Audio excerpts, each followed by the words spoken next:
예수님께서 예루살렘으로 이제 다시 올라가겠다. 올라가게 되면, 그러니까 이제 왜 올라가느냐? 십자가에 못 박혀 죽으시러 올라가시는 거죠. 그래서 그렇게 이제 예루살렘 올라가면 대제사장, 장로들, 대장들, 서기관들에게 버림을 당하고, 침뱉음을 당하고, 희롱을 당하고, 죽임을 당하고, 또 심지어 이방인들에게 넘겨줘서 그래서, 십자가에 못 박혀 죽을 거다. 그런데 죽고 난 다음에는 4일 만에 다시 부활할 거다. 그런 말씀을 예수님께서 하셨는데, 제자들이 깨닫지 못하더라 그랬어요. 근데 오늘 이 본문에서는 감추어져 있더라. 아니, 제자들인데, 예수님께서 계속 3년이나 데리고 다니면서, 3년 동안이나 데리고 다니면서, 끊임없이 복음을, 하나님의 말씀을 가르쳤잖아요.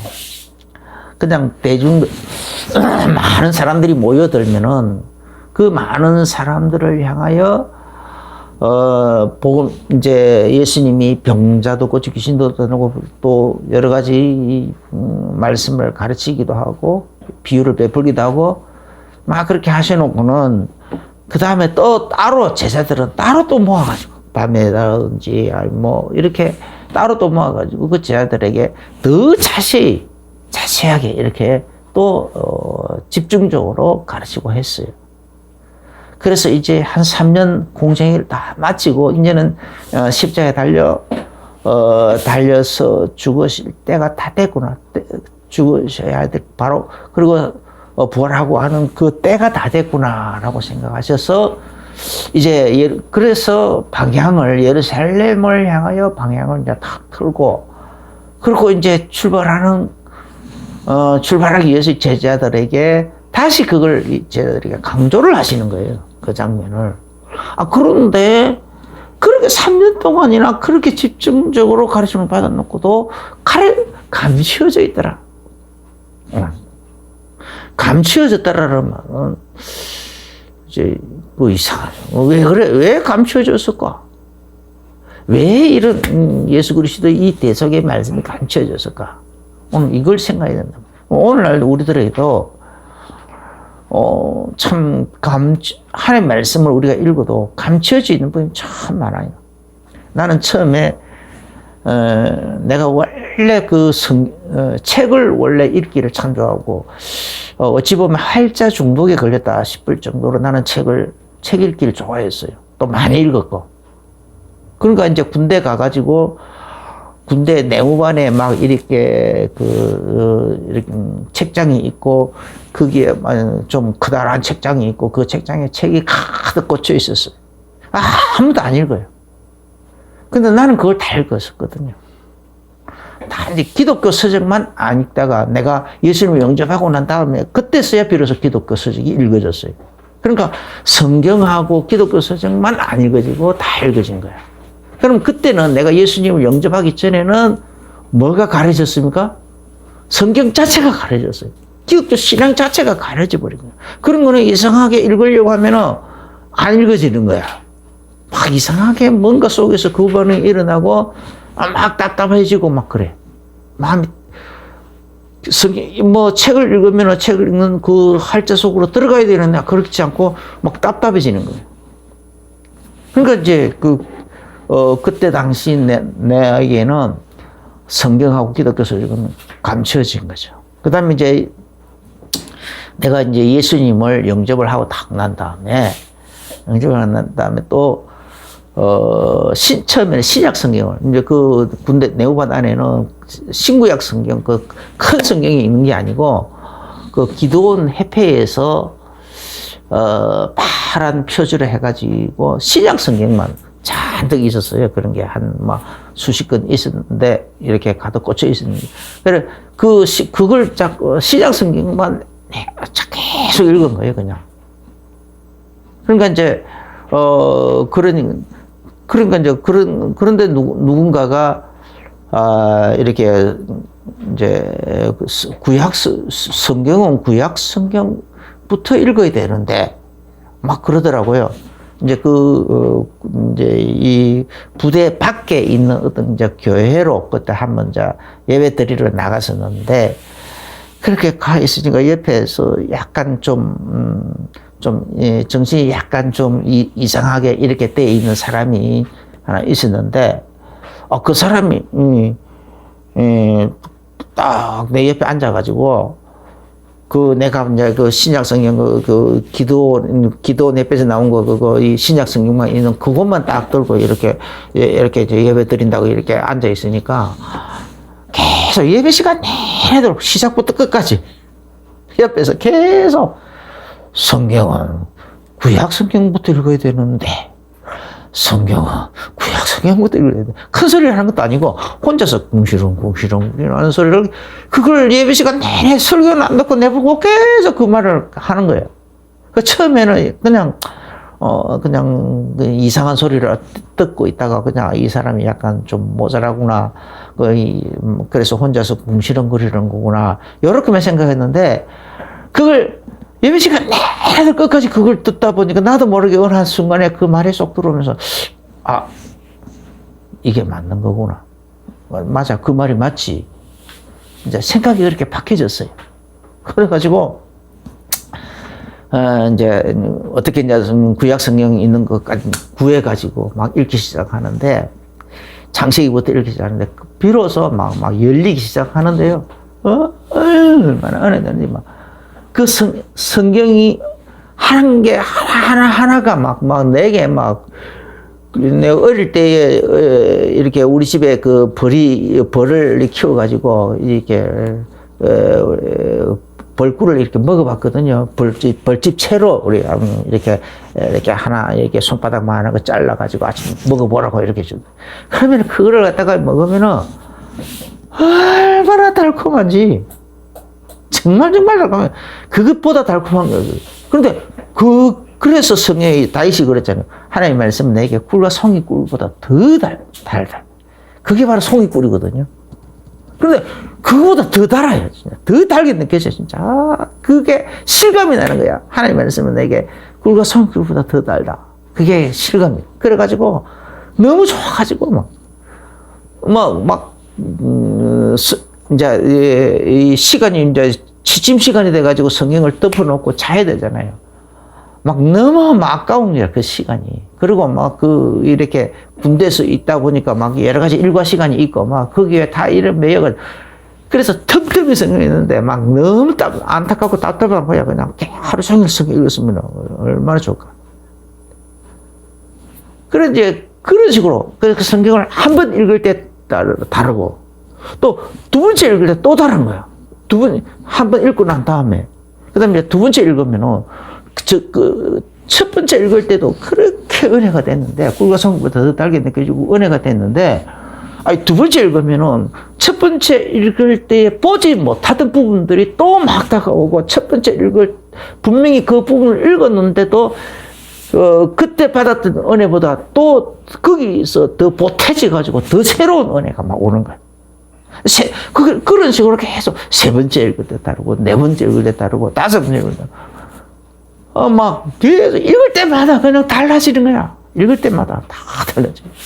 읽으면 읽을수록. 이래서 성경은, 어떤 사람들은 성경을 100독을 했다, 300독을 했다, 이렇게 하는데, 그게 이해가 되더라니까. 그렇게 읽을 때마다 그 깊이가 달라지니까. 그러니까, 쉽게 말해서 그 전에는 깊이가 자꾸 달라지는 그 전에는 지금 내가 한 10번째 읽을 때에 깨달아지는 은혜가 있잖아요. 그래, 그거는 그 전에까지는 그 부분이 나에게는 감춰져 있었다는 거예요. 감춰져 있다가 한 10번째 읽으니까 비로소 그 부분이 열렸다, 이 말이에요. 이런 식으로 성경은 우리에게 성경이 감춰지는 부분이 많이 있어요. 예수님께서 성경을 가지고 제자들에게 가르칠 때는 주로 성경을 풀어서 가르쳤어요. 그러니까 성경을 풀어가지고 이렇게 가르치는데 그때에 또 그런데도 불구하고 예수님께서 이렇게 예루살렘 올라가서 십자가 못 박혀 줄 거다. 그런데 그게 바로 성경에 기록된 거다. 성경에 기록되어 있는 여러 선지자들의 말씀, 그죠? 여러 선지자들과 성경에 기록되어 있는 그 예언의 말씀을 다 성취하는 장면이다, 성취하는 장면. 그렇게 예수님이 설명하는데도 불구하고, 그래서 그걸 성취하기 위해서는 내가 예루살렘에 올라가가지고 장로들에게, 또 서기관들에게, 그리고 대제사장들에게 버림을 당하고, 버림을 당해서 죽임을 당하고, 이방인들에게 넘겨져서 죽임을 침뱉음과 희롱을 당하고, 그리고 죽임을 당하고, 그런 식으로. 그리고 하고 사흘 만에 부활하고. 그런 과정이, 그게 바로 성경의 예언이고, 나는 그 예언을 성취하기 위해서 그 일을 이루기 위해서 올라간다라고 예수님께서 제자들에게 분명히 말씀하셨다니까. 그런데 제자들에게는 그게 감추어졌어. 왜 감추어졌을까? 한번 생각을 해봐야 된다니까. 나도 내가 지금 벌써 목사 된 지가 얼마나 오래됐습니까? 그런데 88년도에 목사 안수 받았으니까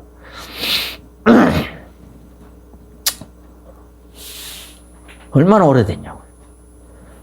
목사 된 지도 이렇게 오래됐는데, 그런데도 불구하고 아직도 하나님께서 성경을 나에게 감춰놓고 안 열리게 하고 있는 부분도 있다니까요. 있어요. 그건 왜 그러냐? 지나고 보면 내 속에서 아직도 처리되지 못한 게 있는 거예요. 하나님 보실 때에 아직도 뭔가 저의 생각에 매여 있다든지, 이 세상적인 야망에 매여 있든지, 이 세상적인 생각 속에 매여 있다든지, 아니면은 다른 것에 내가 뭔가를 내가 무서워하고 두려워하고 염려하고 한다든지, 이런 부분들이 다 있어가지고, 그런 부분에 내가 걸려 있다든지, 집착해 있다든지 해가지고, 그런 부분이 잘 안 되면은 그런 부분, 거기서 그것 때문에 성경이 가려지는 거예요. 내가 과로로 쓰러질 무릎에 쓰러지기 직전에 자꾸 이렇게 눈에 망막 실핏줄이 터지는 거예요. 그래서 실핏 탁 터질 때 보니까 눈 안에서 무슨 번개가 빽쩍 하고 치더라고요. 그러면서 그렇게 되는데, 그래서 이제, 뭐가 눈이 잘 안 보이는 한쪽이 이제. 그래가지고 병원에 갔더니 그 망막에 실핏줄이 터졌다 하더라고. 그러니까 이 실핏줄이 터졌는데, 어떻게 해야 됩니까? 하니까, 어떻게 방법이 없다 하더라고. 그냥 저절로 그게 이제 빠져나간다 하더라고, 오래 있으면. 그런데 보니까, 한 부분에, 그 실핏줄이 탁 터져가지고 그 피가 엉겨 붙어가지고, 한 부분이 남아있는 거야. 그래, 이제 나중에 이제 오른쪽, 왼쪽 번갈아 가면서 몇 번 그렇게 했는데, 그러고 난 다음에 망막에 그 피가 응고가 되어 있는 부분이 조그마한 부분이 하나 있어. 그게 있다 보니까 이 책을 성경을 읽으려고 하면은 맺혀 있는 그 망막에 피가 응고돼서 맺혀 있는 그 부분이 성경 글자하고 딱 이렇게 일치가 탁 되면은 성경 글자가 빼먹는 거예요, 내가. 성경 읽다가, 좀 이상한데? 하고 다시 이렇게 흔들면서 하면은 이제 왼쪽, 오른쪽 이렇게 번갈아 가면서 되니까 그때 비로소 글자가 보이는 거예요.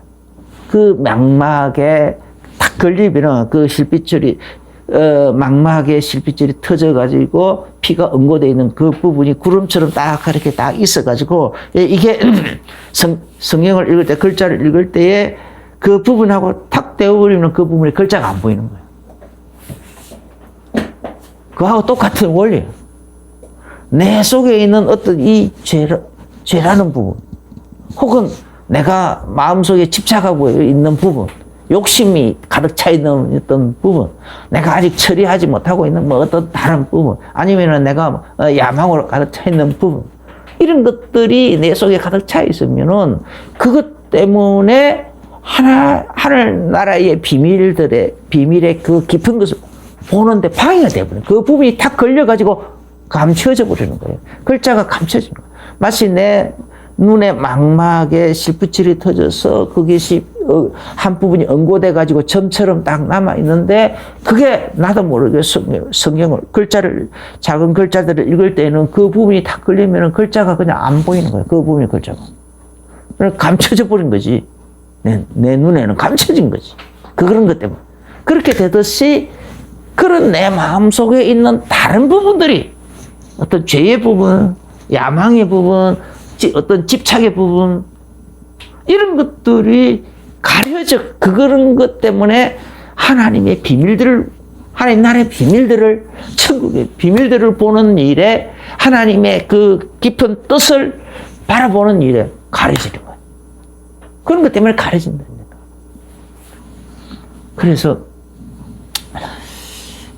우리가 그래서 옛날에 어떤 사람들은 어떤 목사님들은 성경을 읽을 때 줄도 치지 말라 그랬어. 줄 칠 때 그때 은혜 받은 그 부분에 딱 그게 딱 매여가지고 그 부분에 줄 친 부분을 딱 읽을 때마다 항상 옛날 그게 딱 묶여버린다라는 거예요.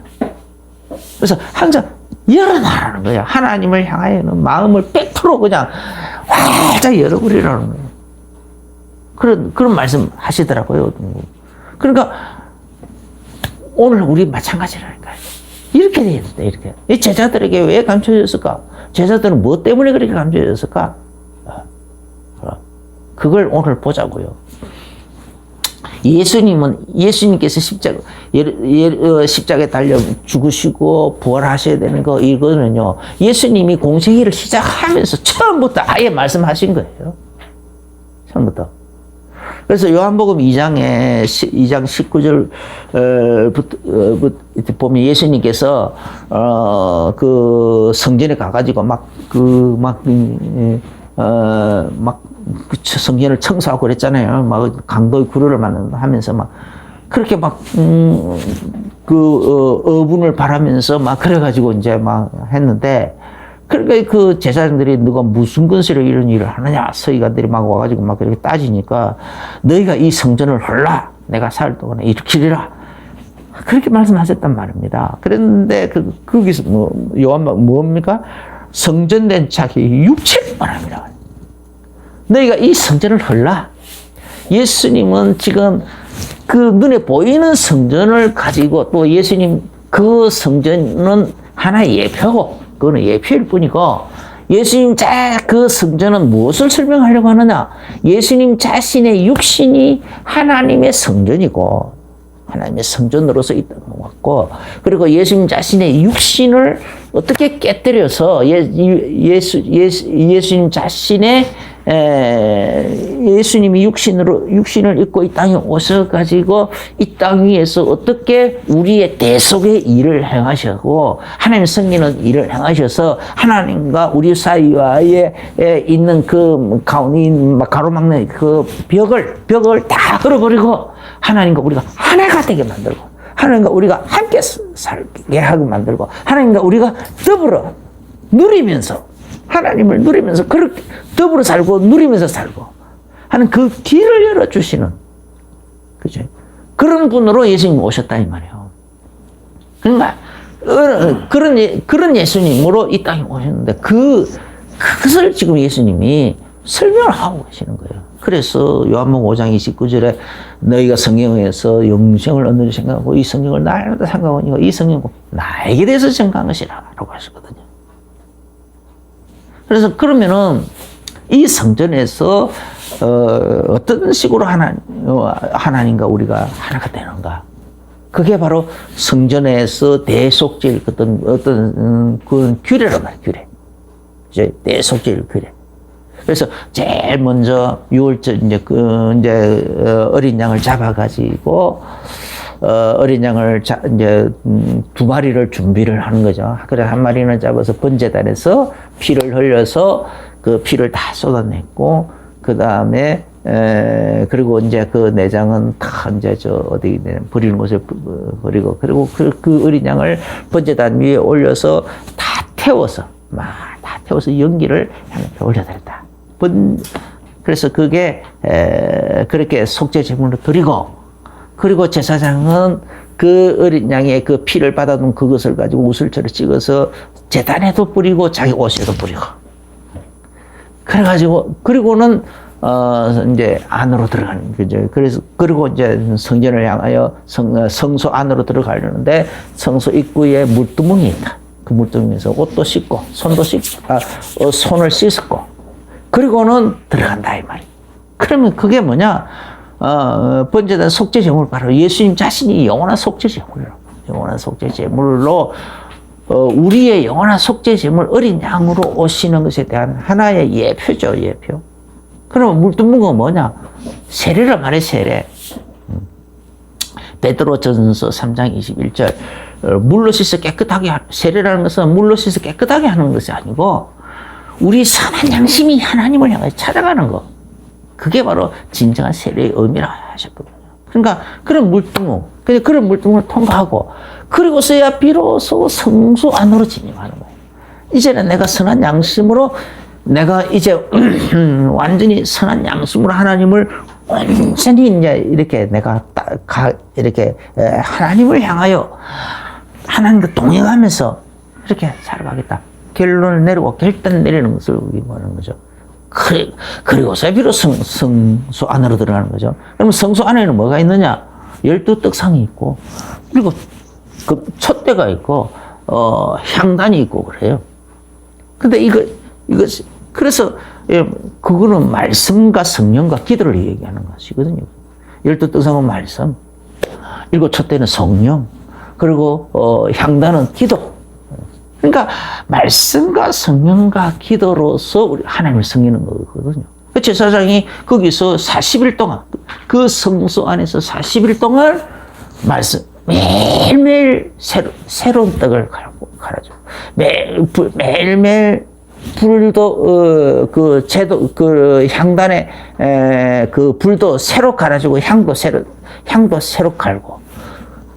그러니까 기도도 매일매일 새로 하는 거죠. 하나님 말씀도 매일 새로운 거죠. 그러니까 이제, 그다음에 이제 그 일곱 촛대는 그 불똥이 날마다 앉는데 그 불똥을 날마다 긁어줘서 불이 이렇게 옛날에 이 등잔불이라든지 뭐 촛대 이런 거 보면은 심지를 불똥을 제때 정비를 안 해주면은 그 끄름이 생겨요. 회가 생겨. 끄름이 오래 나고 불꽃이 밝지 않고 벌겋게 색깔이 그렇게 돼요. 불완전 연소가 돼가지고 벌겋게 변해버리거든요. 그러니까 이제 그런 것들을 다 정비를 해줘야 돼요. 싹싹 불똥도 긁어주고 심지도 어떻게 잘라주고 정비도 하고 그래야 그 불꽃이 밝은 불꽃이 있다. 밝은 불꽃. 그러니까 이 성령도 우리가 항상 성령 충만에서 성령 충만도 그런 식으로 잘 관리를 해줘야 돼. 그래야 항상 순수하게 하나님과 이렇게 말씀과 성령과 기도로서 이렇게 하나님을 섬기는 거. 이게 대한 하나의 예표. 그래서 예수님께서 매일매일 예수님 어떤 때는 매일마다 새벽마다 기도하고 또 어떤 때는 밤이 맞도록 기도하고 그러시잖아요. 그리고 또 뭐든지 그래서 예수님께서 하나님 말씀 기록되었다. 하나님 말씀 가지고 전부 다 할 거. 그 다음에 또 뭐든지 또 이렇게 이제 귀신을 쫓아내고 막 병든 자도 고치고 그 모든 것들을 다 내 아버지께서 하라고 하시는 일만 하고 내 아버지께서 지금도 일하시니까 나도 하고 있고 그렇게 했단 말이에요.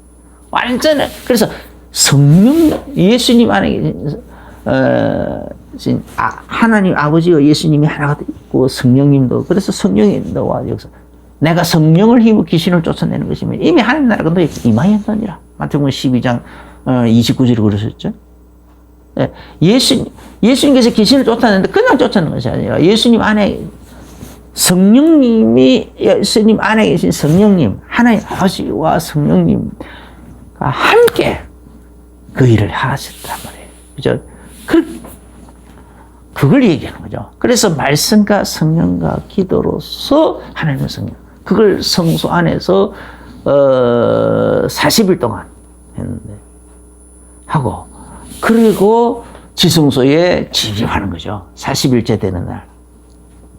이게 바로 지성소에 진입을 하는데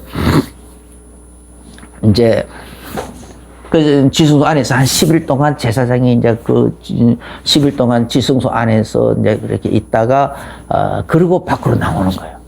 밖으로 나오면 50일째잖아요. 들어간 날로 이제 성소에 번제단에서 번제를 드리고 그리고 성소 안에 들어가고 그래서 이제 50일째 되는 날인데 50일째 되는 날 대속죄일로서 밖에 나와서 이제 백성들을 모아놓고는 이제 나팔을 불어서 백성들을 모아가지고서는 하나님께서 너희들의 죄를 다 사하셨다.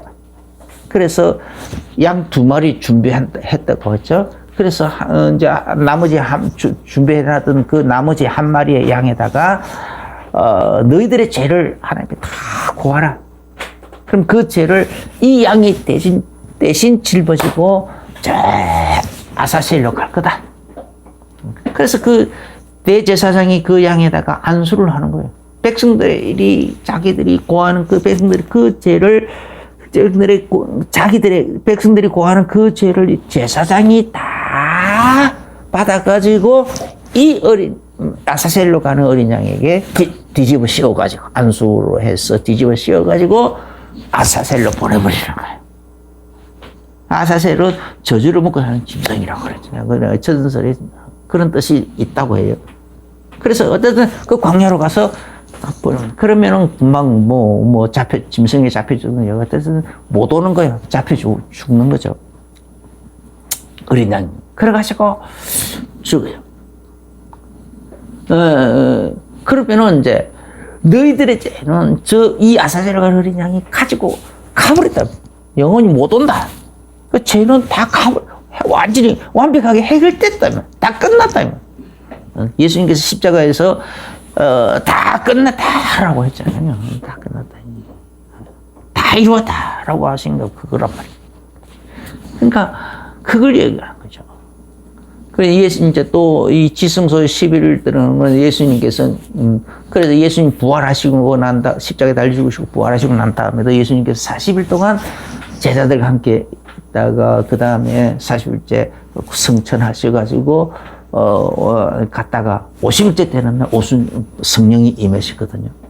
그래서 성령 임한 것은 뭘 얘기하냐?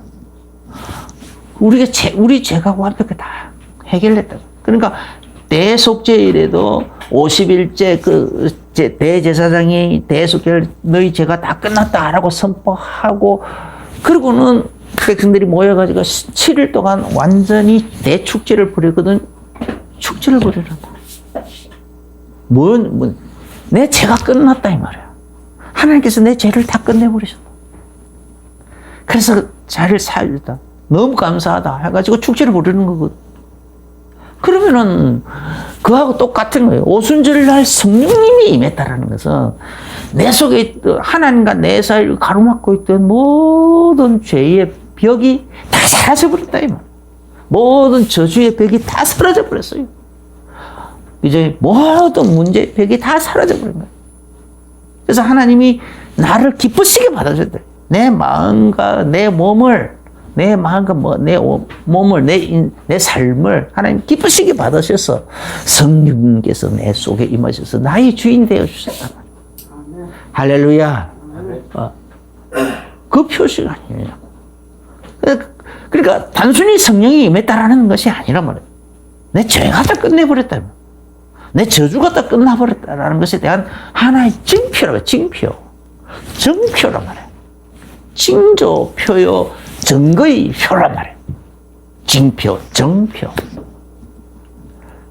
이런 표식으로 성령님이 이미 임한 거예요.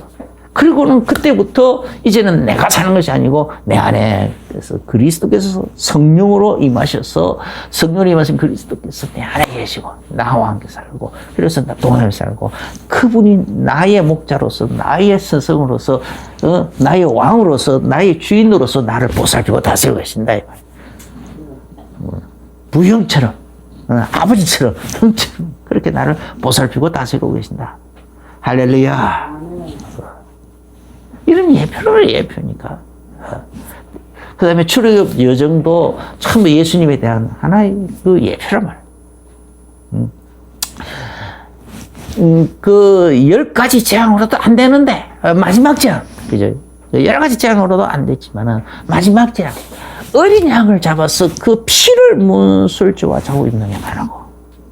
그리고는 그 고기를 하나도 남김없이 다 구워서 먹고, 어린 양의 피를 바르고, 어린 양의 고기를 먹고, 그랬더니, 완전히, 모든 재앙은 6월에 가버리고, 모든 재앙은 6월에 가버리고, 그리고 이스라엘 병들은 그 노예살이에서 해방이 되어버렸다. 완전한, 그날 해방이 된 거예요.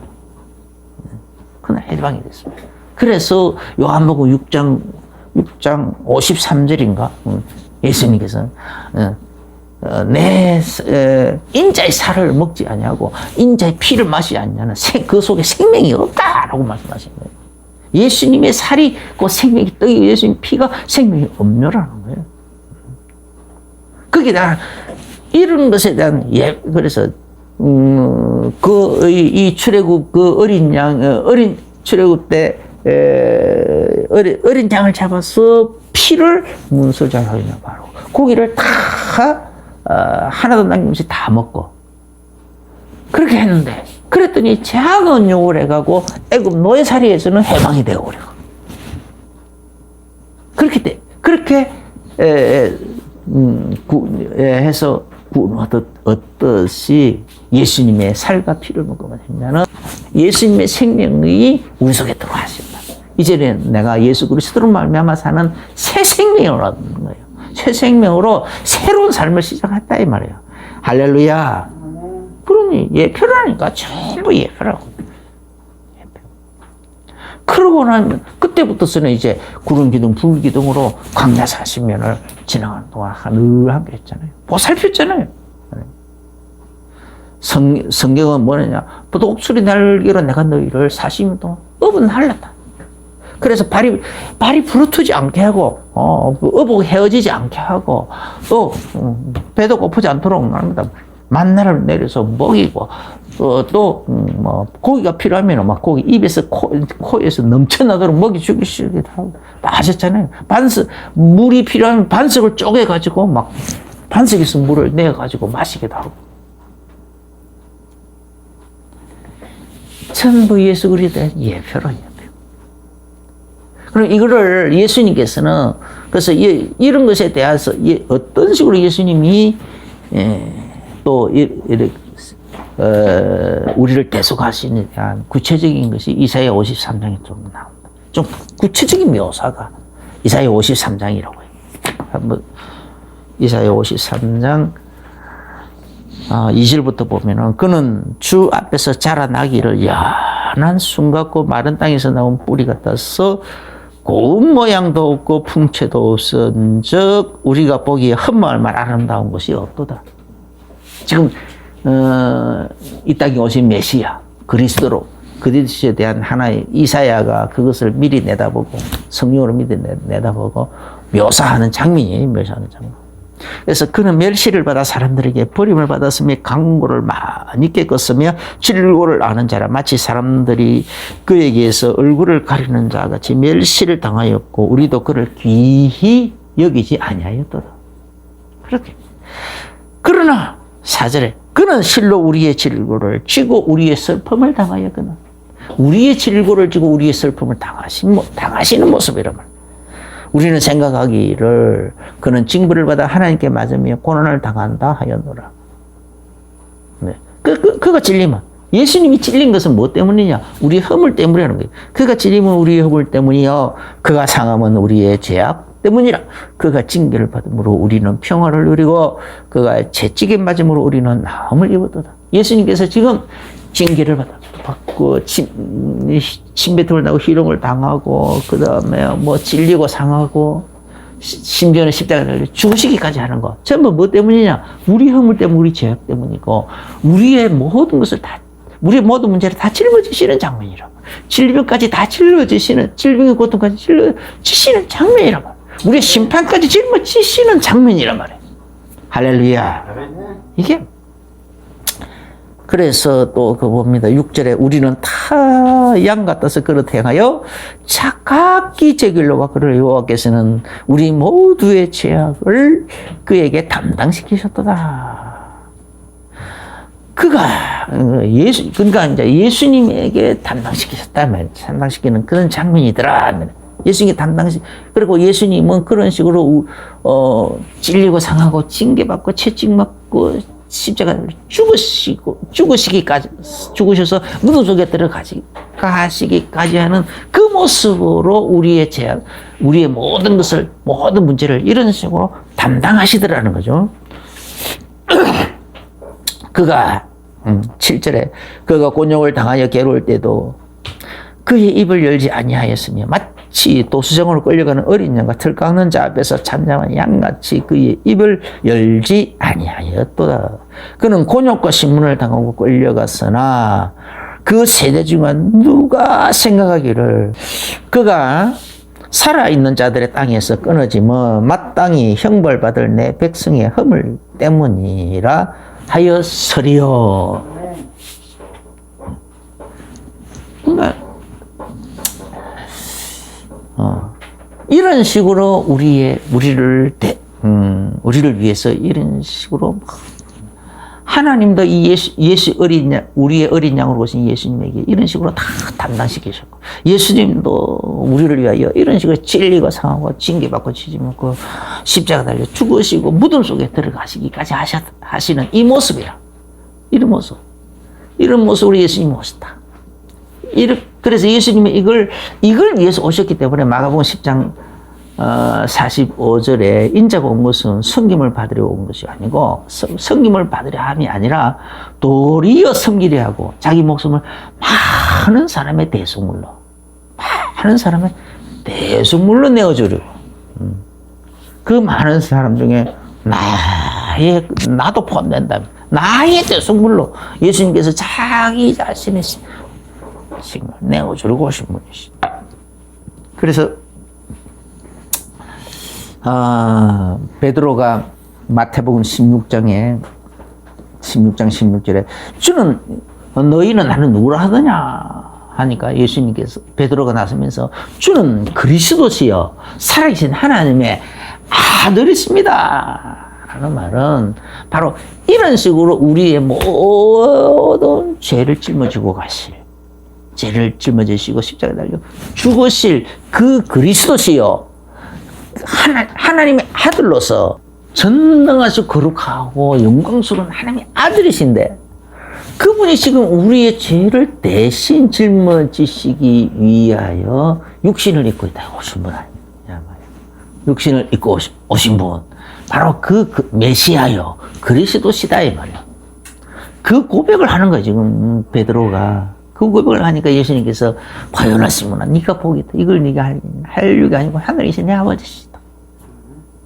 그렇게 하죠. 그러면서 세 가지 축복이죠. 음부의 근세가 이기지 못하고 내 입반석이 내 교회를 세우니 음부의 근세가 이기지 못하고 천국 열쇠를 열었다 닫았다 할 수도 있겠다. 천국 열쇠 네가 땅에서 매면 하늘에서 매고 땅에서 풀면 하늘에서도 풀리고 이런 큰 축복을 해주셔놓고는 예수님께서 비로소 가르치는 거예요. 21절에 이때로부터 이제 너희들이 나를 이렇게 메시아여 그리스도로 비로소 발견했느냐. 하나님께서 너희들에게 은혜를 베풀어서 이 눈을 열어주셨구나. 아직도 내가 볼 때는 아직도 멀었는데 뭔가 이걸 깨달을 게 안 됐는데 아버지께서 열어주셨구나. 그렇다면은 이제 나도 너희들 이때부터 내가 새로운 비밀을 알려줘야 되겠다 라고 하시면서 이때로부터 예수 그리스도께서 자기가 예루살렘에 올라가 장로들과 대제사장들과 서기관들에게 많은 고난을 받고 뭐 한다고요? 많은 고난을 받고 죽임을 당하고 제3일에 살아나리라.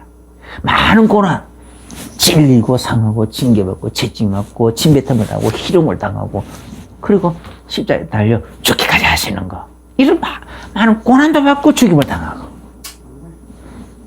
할렐루야. 그리고 3일 만에 살아나리라. 살아나야 되는 거. 그게 바로 하나님의 계획이고 하나님의 시간표고 예수님이 걸어가야 될 여정이고 이런 것을 제자들이 비로소 가르치기 시작하는 거예요.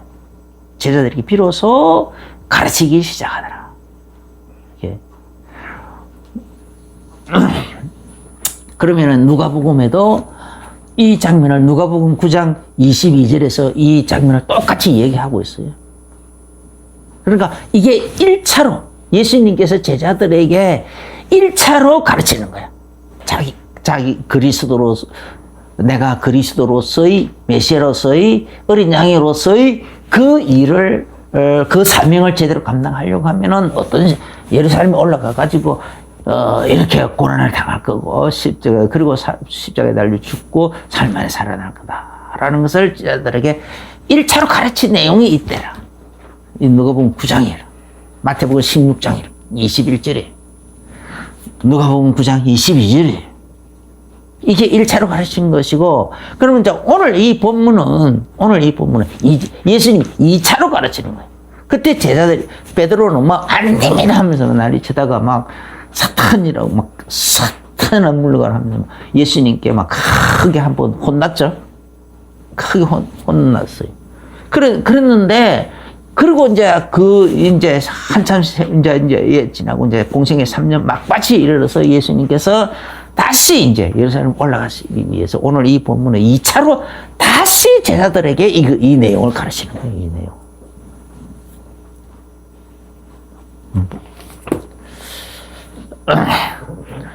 예수께서 12 제자를 데리시고 31절에 예수 12 제자를 데리시고 이르시되 보라 우리가 예루살렘으로 올라가노니 선지자들을 통하여 기록된 모든 것이 인자에게 응하리라. 선지자들을 통해서 기록된 그 모든 것들이 다 응하리라. 모세를 통해서 그 성전 그 식양이잖아요. 그렇게 성전에서 속죄 제사를 드리고 많은 대속죄를 그런 규례를 통해서 다 설명하고 또 이사야를 통해서 설명하고 막 성경 여기저기서 막 설명하는 그런 성경대로 그런 규례와 율례와 그런 법도대로 그리고 또 여러 가지 언약대로 그런 것들이 인자에게 다 응하리라.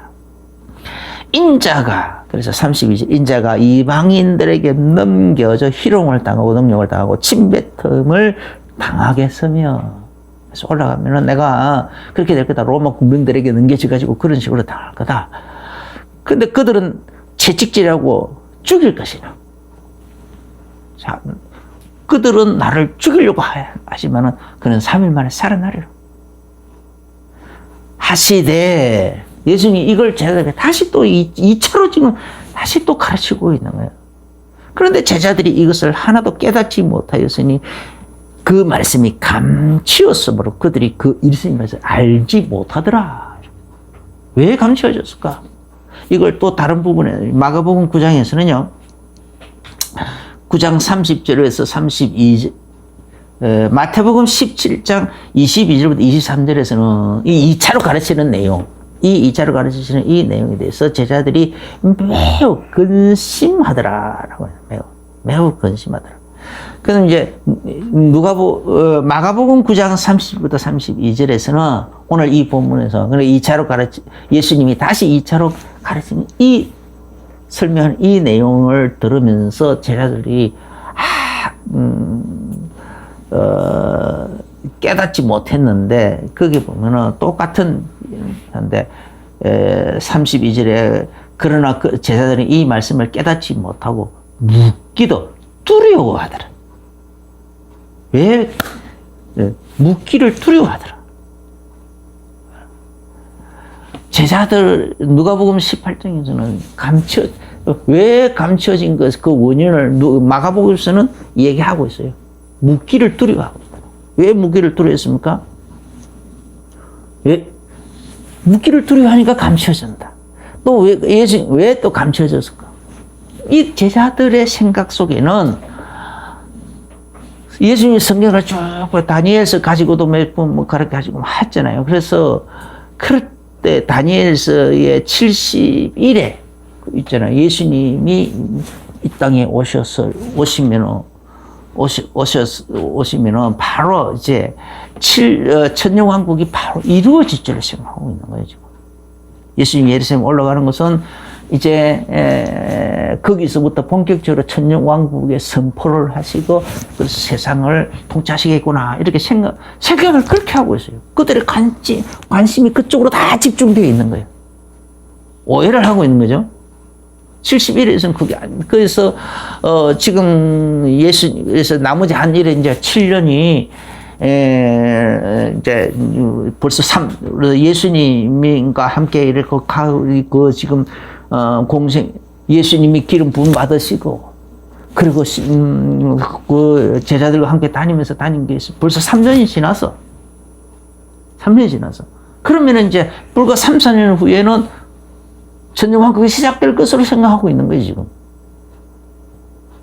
그래서, 그러니까 생각을 거기에 딱 이렇게 집착해 있고, 거기에 붙잡혀 있으니까, 이때부터 이제 예루살렘 올라가는 중간에 별별 일이 다 일어나는 거예요. 네가 크니, 내가 크니. 이제 예루살렘 올라가면은 천년왕국이 본격적으로 일어날 건데, 우리 중에 누가 가장 큰 자가 될 것이냐? 누가 예수님이 우편에 앉고, 누가 예수님이 좌편에 앉을 것인가? 막 그렇게 하고. 별별 일들이 다 일어나는 거예요. 왜? 생각이 관점이 틀리다니까. 예수님하고 그렇게 관점이 틀리니까 그런데 예수님이 갑자기 뚱뚱한 이야기를 하시는 거예요. 자기들의 생각하고 있는 관점하고 다른 얘기를 하시는 거예요. 십자가, 이방인 침뱉음을 나고 많은 고난을 받고, 희롱을 당하고, 침뱉음을 당하고, 십자가 죽기까지 하신다? 도대체 이게 무슨 말이냐? 베드로가 마태복음 16장 21절 주여 그리 마옵소서 절대 그런 일이 주께 임할 일 없습니다. 맡겠습니다. 목숨 그거 맡겠습니다. 막 그렇게 하는 이유가 좀 뭔가? 동기가 있는 거예요. 강렬한 그 동기가 잡혀 있는데 그게 안 맞아지니까 안 됩니다 하고 막 막고 있는 거예요. 오늘 그래서 두 번째 다시 예수님 그걸 가르치니까 무수하고 마가복음서는 그것을 무수하고 두려워하는 거예요. 뭔가 어슴푸레하고 뭔가 있는 것 같은데 그걸 자세히 물으려고 하면은 뭔가 자기들의 생각하고 다르니까 두려운 거야. 그걸 자세히 드러내놓고 예수님이 말해버리고 또 그걸 받아들이고 하기에는 두려운 거야. 그래서 차라리 그냥 묻어버리는 거예요. 그냥 묻어버려. 드러내지 묻지를 못하는 거예요. 그러니까 감추어져 버린 거죠. 오늘날 우리가 그런 거 많아요. 우리도 그냥 한 말씀 받아들이기에 아멘 하기에 그대로 받아들이기 순종하기에 부담스러운 것들이 얼마나 많았냐. 그런 부담스러운 것들은 우리 그냥 묻어버리잖아요. 묻어버리는 게 얼마나 많으냐고. 그러면은 그 속에 들어있는 보화들은 다 그냥 감춰지는 거죠. 그래요.